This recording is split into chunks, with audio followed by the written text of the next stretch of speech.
Hello, everyone, and welcome back to Cyrus Webb Presents and Conversations Live. So glad you guys could be with us. With you joining us on the radio dial at Max WYED 94.1 FM and WYEDonline.com. We're glad that you all can be with us. Also, tuning on Facebook, LinkedIn, YouTube, X, and now on Instagram. Glad you all could be with us too. We're about to connect with our friends over on Amazon to bring you guys today's guest. I think you guys are going to really enjoy today's segment, especially for those who are interested in the education system and those impacted. And we welcome those tuning in on Amazon Live for Cyrus Webb Presents today. If you guys are new to us on Amazon, welcome. Make sure you guys do hit that follow button. You'll see it either here in this corner or down below. You also will see the book by our next guest. We're excited to welcome Aaron Kupchik to our broadcast today. Aaron's the author of this book, Suspended Education.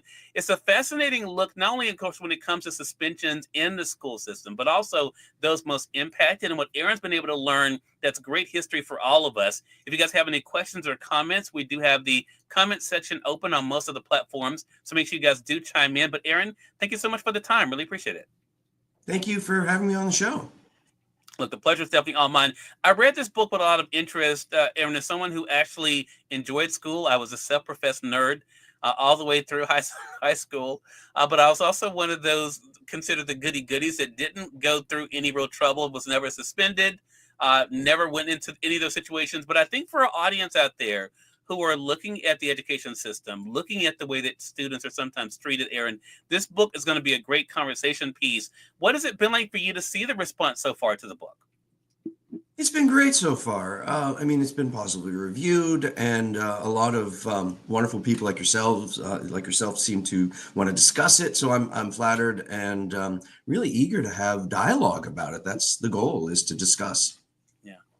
I think what I was saying to you before we went live here, Aaron, that one of the things that interested me so much when it came to the issue of suspension, and again, I think a lot of times, and again for myself, not really having a clear vantage point of what it's like on the other side, I always thought of, okay, well, if you did something wrong, that warranted suspension, that was the cause for your bad behavior.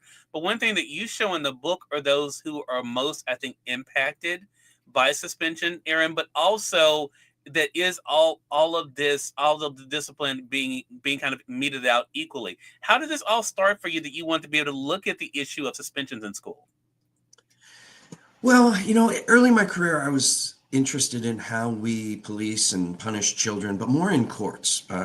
My first big topic was thinking about prosecuting children as adults, for example. And, because I'm interested in how we regulate the lives of children, how we teach them about authority, and so on.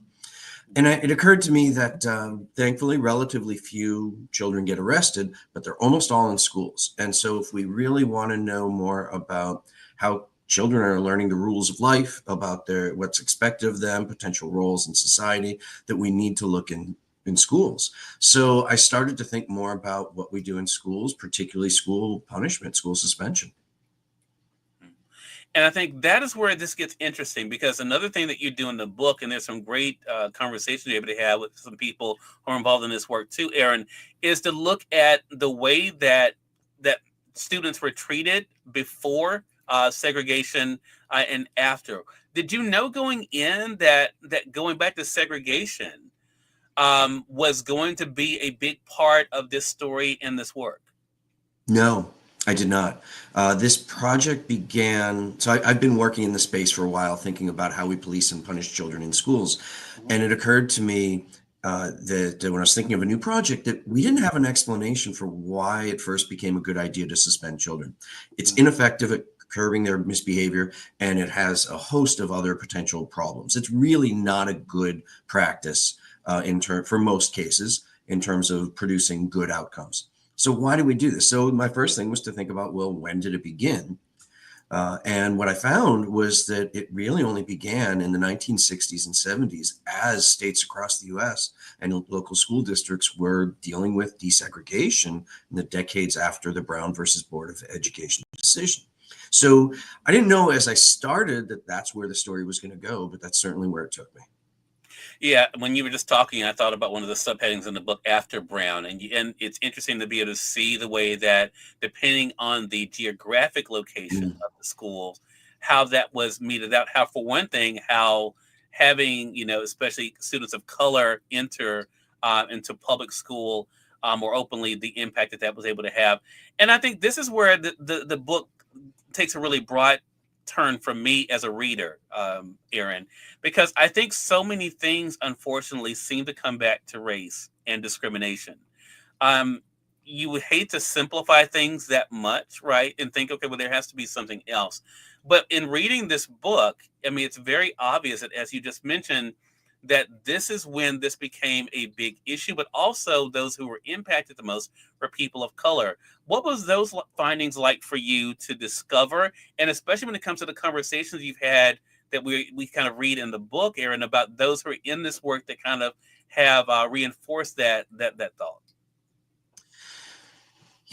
For me, it was, yeah, it was disturbing in a lot of ways to see just how important race and racial discrimination was in this story. And, look, racial inequality is not the only thing driving school punishment, most certainly not. Right. But it's a really important thing.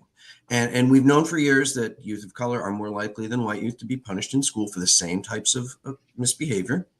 But not as much about why. And so by looking historically, when I found that schools really only turned to suspension as a response to resistance to desegregation. So when Black students were admitted to formerly all-white schools, what a lot of these schools did, they didn't want these children there, so they kicked them out via suspension. And for me, it was, like, to speak directly to your question, and my reaction was, I found it disturbing at times just how quick the response was, how decisive it was, and how discriminatory it was at times. Take, for example, one of the sites that I looked at was Boston. And there, you had where the flashpoint of protest about desegregation was at South Boston High School. And you had a lot of Black youth from the neighborhood of Roxbury who were bused into South Boston High School, which is an almost entirely white neighborhood. And the community in South Boston was not pleased. They protested. There was violence. It was a bad scene. And we can track the data of youth from Roxbury, some of whom were randomly chosen to go to South Boston and some stayed at Roxbury High School. So we can look at their suspension rates that first year, right? And what we see is that the Black youth in Roxbury who stayed in Roxbury had a suspension rate that first year of desegregation of 8 suspensions per 100 youth. Kids from the same neighborhood, the Black youth from Roxbury who were randomly chosen to go to South Boston, had a suspension rate of 220 per 100 students. And see those numbers, and even as you were again, you share some of these experiences, and I'm going to share a bit from the chapter and issue on day one, Aaron. It really goes to the fact that this is something that cannot be denied, right? Some things you can say, oh well, yeah, race has nothing to do with that, or the treatment of students based on race has nothing to do with it. But when you state numbers like that, it's kind of very obvious that it did.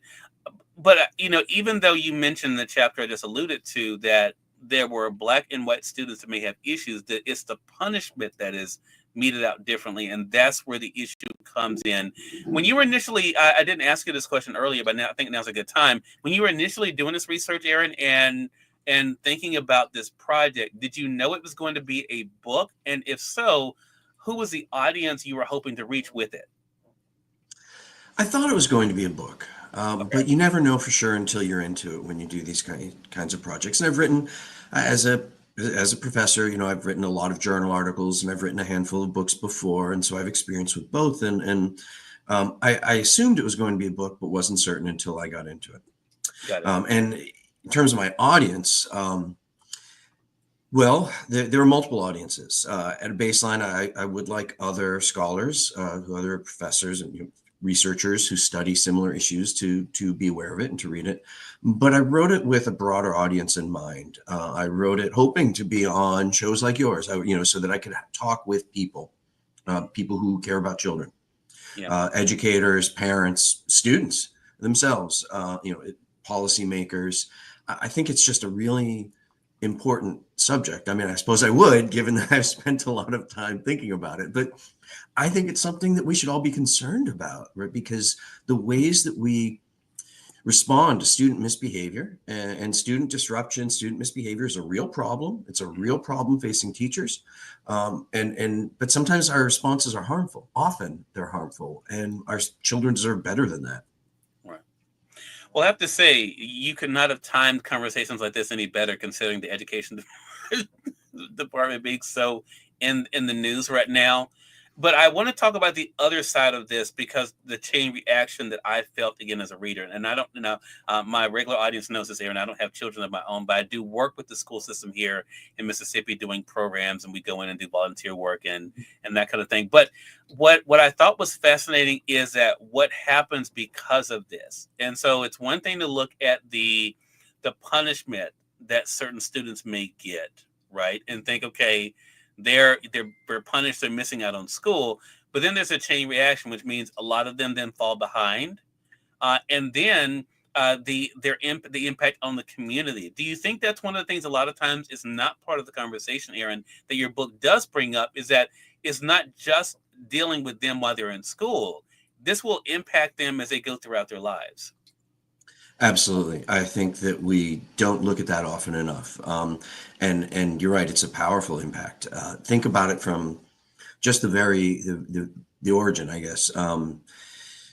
I've learned a lot from teachers over the course of my career from doing research. And one of the things that always stands out to me is that the most frequently mentioned reason why what teachers tell me that is, of why students misbehave, is because they don't understand the course material. They don't get what's going on in class that day.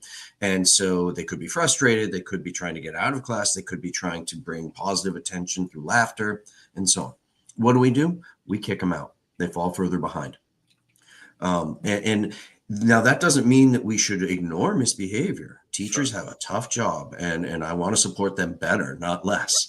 Right. I want to give them more tools, not fewer, to deal with that. That's a real issue. And if I'm teaching to 40 students and one is making that difficult, I need help, right? I need a way to intervene. But the question is how. We need solutions, and we know about solutions. They're just not what we tend to use the most. We know solutions that help these students act better, that help them curb their misbehavior. Because as you said, not only does it make the problem worse, the misbehavior worse, but it follows them. It means they're less likely to graduate, and then that affects earning potential and future income.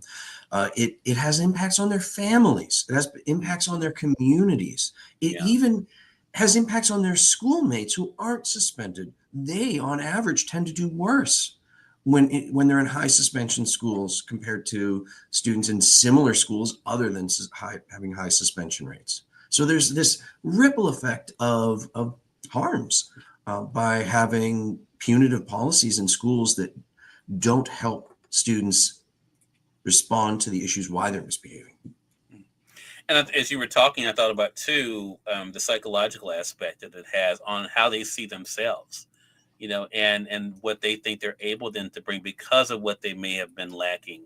Again, going back to that, again, it really shows the importance of this conversation. I'm going to say, for those who are just tuning in, I see you guys over there on YouTube and X. Welcome. You all are watching Cyrus Webb Presents or listening to conversations live on the radio dial at Max WYED 94.1 FM, WYEDonline.com. We're speaking with Aaron Kupchik today. He's the author of this book, Suspended Education. For those joining us on the Amazon side, I'm going to highlight for you guys, you can get either the print edition, which is $32 there on Amazon, or you can get the Kindle edition there as well for $17.60. I'm going to highlight it for you guys over there as well. So for yourself then, I mean, it's very obvious. Again, I mentioned the interviews that you did with this book and showcasing some of the work that others are doing. Is that one of the things that makes you more optimistic about not only bringing attention to this, Aaron, but also changes being made when you see what's happening on the ground in some of these cities and schools? I do have hope. Yeah, there really is a movement. Actually, interestingly, there's a student-led movement is perhaps the most successful across the country in different cities. Oakland, for example, is a great illustration of student-led movements to improve policy. These are kids who want a quality education, who have a lot of disadvantage, but they want a quality education, and they're leading these movements to try to use evidence-based policies, not out-of-school suspension. We've also seen over the past 10 years or so, we've seen that harmful school punishments have gone down in frequency. right? So since I don't know if it was the cause of it, but right around the time when the Obama administration's Department of Education started taking this issue very seriously, they provided a bunch of resources, beginning with a Dear Colleague letter to schools expressing the problem of overusing school suspension, particularly for youth of color. That came with resources, like guidance. There were investigations of schools that didn't used too much punishment, particularly for students of color.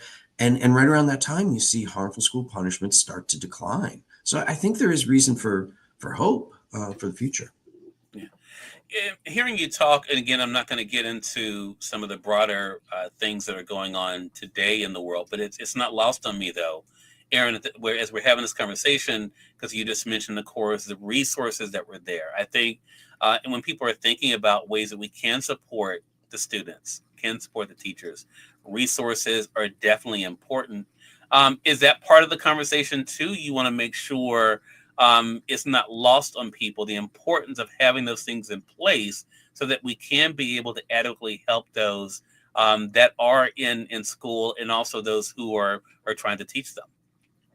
I think resources are always part of the conversation, right? Anytime you want to implement changes, it usually costs something. And I'm not an expert in taxation and the funding mechanisms that go into school funding. But in prior work, I have I guess dip my toe a little bit in thinking about the money that we spend, because this is an issue that commonly comes up. And I've looked at the money we spend in ineffective school discipline and school security practices, from security practices, paying companies to monitor surveillance cameras, and I don't know how effective that specific strategy is, but could be questioned. The amount of money we spend to put police officers in schools across the country with very low risk of crime, having additional staff members like a dean of discipline or interventionist who we didn't need a generation ago because we didn't overuse suspension so much, or we didn't overuse discipline so much. My point is, yes, and I know that's a difficult conversation because resources are slim, they're scarce, right. But there are a lot of resources that we spend on questionably effective, I'll put it that way, or debatable practices that we should at least be discussing those and whether that's the best use of our resources. Well, as you were talking, I thought about something that you wrote. I wanted to actually read this, if you don't mind, Aaron, because I think it goes to what I also hope as a reader and also as a host, people take away from this conversation too. And which is why I brought up earlier about that this is impacting them even outside of education. You write this: we also need to think beyond schools. The root of the problem of school discipline is the racial inequity that is deeply embedded in social institutions.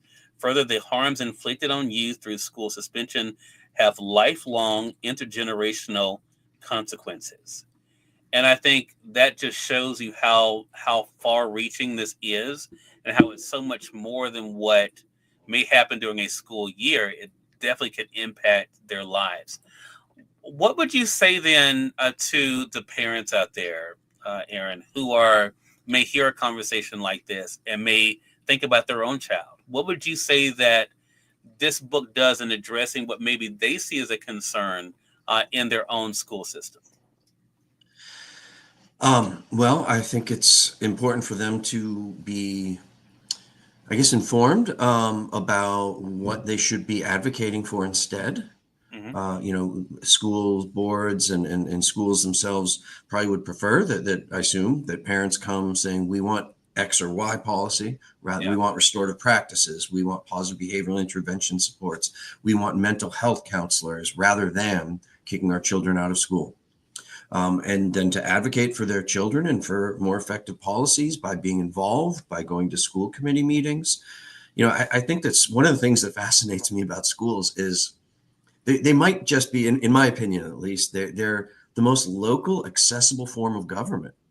Yeah. Right. And it's where individual citizens can have the most impact is on a school board race, or even run for school committee or school board. But going to those meetings, showing up, and holding the school accountable in constructive ways, not just with anger, right? But by respecting the fact that schools have a very difficult job to do, and trying to advocate for effective policy. Yeah. I'm so glad you said that. That's what I was thinking. But again, not being a parent, I didn't want to assume that. But one thing I will say, and I've said it before on this program, that I think is so important. And I do understand that everyone's household is different. But that's one thing I really thought about with this book. This is why it's so important for parents and guardians to be involved in the school system, to be able to attend those meetings, to be able to have those conversations with teachers. Because and again, I know for everyone that's not as easy as it is for maybe others. But this book, in my opinion, Aaron, really shows the importance of that and the consequences of not being present. Because again, if you're not there having those conversations, you don't really know what's happening outside of when your child comes home and says, I've been suspended, or, that kind of thing. So I think it really does show that. And I guess what I'm trying to say, it really shows the importance of us all kind of having a responsible investment into this. And not just saying this is the school's issue, but realizing, again, since it's impacting us at home and in the community, that we have to do our part to see how we can be a part of the conversation and solution. Is that off? Is that off of what you were thinking, or is that in line with what you were thinking? No, that's perfectly in line. I think you said it terrifically well. Yeah. I would add one more thing to it, Yeah. which is consistent with everything you said, which is the importance of listening, which I think is an underused skill in our society at this moment. Listening to one another rather than speaking at one another only or shouting at one another. Right? Schools have a difficult job to do, even when they're making mistakes. I call me naive if some might, if you wish, but I think the vast majority of teachers in schools are wonderful people doing important work with insufficient support. So rather than just hostility, we need to be engaging with one another, the problems that we face from different perspectives, and coming to shared, decisions about how to move forward. I totally agree. We have an educator joining us on Instagram. Hello to you, Leverage. Good to be able to see you. Sku, hello to you. Edie, hello to you as well. Aaron, this is a great conversation, and it's a book that I definitely recommend for audience. Again, you guys can get the Kindle edition or the print edition. Again, Suspended Education is the book here. Aaron, how can our audience stay connected with you or find out more information about the book? So my website, www.aaronkupchik.com, and my name is, well, some are listening on radio, so they can't see my name spelled there, but it's AARONKUPCHIK. I have all sorts of links there and some information that might be helpful. All right, Aaron, congratulations to you again.